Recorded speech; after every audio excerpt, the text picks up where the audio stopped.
Hi everyone, my name is Jewel and this is my video reflection on 1001 Nights. One of the first things that stood out to me was the frame narrative. Instead of reading just one story, we're reading stories inside others, all connected through, I don't know how to say the name, Hernandez, telling tales to the king night after night. At first, I thought it might be confusing, but I actually found it really engaging because every story made me curious about what would happen next. It also made me realize how skilled medieval Arabic storytellers were. They weren't just telling entertaining stories, they knew how to build suspense and keep an audience interested over a long period of time.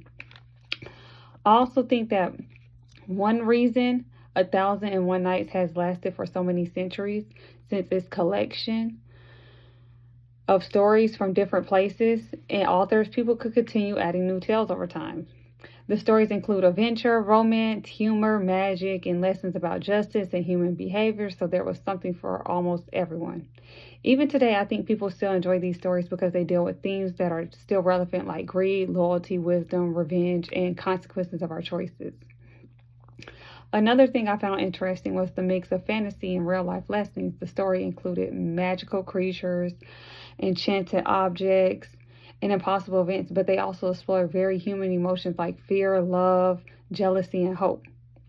Even though the setting is very different from today's world, I still can relate to many of the characters' struggles. Also notice that justice and morality are recurring themes. Sometimes good people are rewarded and dishonest people are punished, which makes the stories feel like they have an important message beyond just entertainment. The stories also gave me some insight into the cultures they came from. They show how important storytelling was as a form of education and entertainment. I noticed the emphasis on hospitality, wisdom, family, religion, and respect for rulers, while also showing that rulers should act fairly and wisely. Even though some social customs are very different from modern values, it was interesting to see how the stories reflected the beliefs and traditions of medieval societies. After reading Orhan Pamuk's essay, I appreciate the collection even more. His description of how these stories spark imaginations helped me understand why 1001 Nights has influenced readers around the world for centuries. I agree with his ideas that these stories invite readers into another world while still making us think about our own.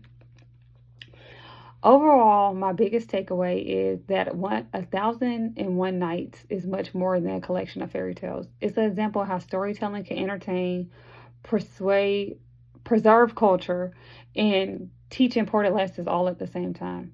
Even though these stories are hundreds of years old, they continue to connect with modern readers because they explore universal human experiences.